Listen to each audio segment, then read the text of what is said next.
திருச்சியில் கட்டப்பட்டு வரும் நூலகத்திற்கு காமராஜர் பெயர் வைக்கப்படும் என முதலமைச்சர் ஸ்டாலின் தெரிவித்துள்ளார். சட்டசபையில் இன்று பொதுப்பணித்துறை மற்றும் நெடுஞ்சாலைத்துறை மீதான மானிய கோரிக்கை மீது விவாதம் தொடங்கி நடைபெற்றது.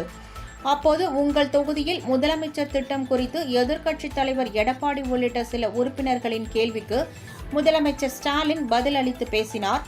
அப்போது இந்த திட்டம் கட்சி பாகுபாடு இன்றி செயல்படுத்தப்பட்டு வருவதாக தெரிவித்தார். கலைஞரால் தொடங்கப்பட்ட கோட்டூர்புரம் நூலகத்திற்கு அண்ணா பெயர் வைத்ததை போல், மதுரையில் கட்டப்பட்ட நூலகத்திற்கு கலைஞர் பெயர் வைத்ததை போல், திருச்சியில் 290 கோடி செலவில் கட்டப்பட்டு வரும் நூலகத்திற்கு காமராஜர் பெயர் வைக்கப்படும் என்று கூறினார். இதற்கான அரசாணையை பள்ளிக் கல்வித்துறை அமைச்சர் அன்பில் மகேஷ் மூலம் வெளியிட வேண்டும் எனவும் கேட்டுக்கொண்டார். மாண்புமிகு உறுப்பினர் திரு அன்பழகன் அவர்கள் நம்முடைய திராவிட மாடல் ஆட்சியிலே உருவாக்கப்பட்டிருக்கக்கூடிய நூல் நிலையங்களுக்கு மாபெரும் தலைவருடைய பெயரில் தான் சூட்டப்பட்டிருக்கிறது என்ற கருத்தை வெளிப்படுத்தி காட்டியிருக்கிறார்கள். அதில் குறிப்பாக பொதுப்பணித்துறை சார்ந்த 4 ஆண்டு சாதனை தொடர்பான புத்தகத்தில் ஏற்கனவே இந்த அவையில் அறிவிக்கப்பட்டவாறு திருச்சியில 290 கோடி ரூபாய் செலவிலே என்னால் அடிக்கல் நாட்டப்பட்ட மாபெரும் நூலகத்திற்கு தலைவர் கலைஞர்களது பெயர் சூட்டப்பட்டிருப்பதாக நான் பார்த்தேன். நம்முடைய திராவிட மாடல் அரசை பொறுத்த வரைக்கும் தலைவர் கலைஞர் அவர்களுடைய இருக்கிற கோட்டூர்புரத்தில் அமைக்கப்பட்ட நூலகத்திற்கு பெருங்க அண்ணா நூற்றாண்டு பெயர் சூட்டப்பட்டது.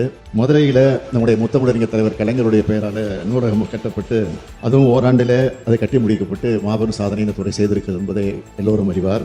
இதுவரை 16 லட்சம் பொதுமக்களும் மாணவர்களும் இந்த நூலகத்தில் பயனடைந்திருக்கிறார்கள். அதைத் தொடர்ந்து அண்மையில கோவையில் நடைபெற்ற அரசு நிகழ்ச்சியில் நான் கலந்து கொண்டு உரையாற்றுகிற போது கோவையிலே ஒரு மாபெரும் நூலகம் அமைக்கப்படும் என்று என்னால் அறிவிக்கப்பட்டு கடந்த நவம்பர் மாதம் அதற்கான அடிக்கல் நாட்டு விழா நடந்து அந்த பணி வேகமாக நடைபெற்றுக் கொண்டிருக்கிறது. எப்படி கோவையிலே தந்தை பெரியார், சென்னையிலே பேரறிஞர் அண்ணா, மதுரையிலே முத்தமிழறிஞர் கலைஞர் ஆகியோர் பெயரில் தாங்கி நூலகங்கள் நிறுவப்பட்டிருக்கிறதோ அதைத் தொடர்ந்து திருச்சியில் அமையவிருக்கும் நூலகத்திற்கு பெருந்தலைவர் காமராஜருடைய பெயரை சூட்டுவது பொருத்தமாக இருக்கும் என்று நான் கருதுகிறேன். எனவே தமிழ்நாட்டில் கிராமங்கள் தோறும் பள்ளிகளை தொடங்கி மதிய உணவை அளித்து லட்சக்கணக்கான குடும்பங்களின் கல்விக் கணக்குகளை திறந்து தமிழ்நாட்டின் கல்வி புரட்சிக்கும் எதிர்கால வளர்ச்சிக்கும் வித்திட்ட பெருந்தலைவர் காமராஜர் பெயரை சூட்டுவது பொருத்தமாக இருக்கும் என்று கருதி திருச்சியிலே கட்டப்பட்டு வரும் நூலகத்திற்கு பெயர் சூட்டுவதற்கான அரசாணையை மாண்புமிகு பள்ளிக்கல்வித்துறை அமைச்சர்கள் மூலமாக வெளியிட வேண்டும் என்று முதலமைச்சர் என்ற முறையில் நான் கேட்டு அமைகிறேன்.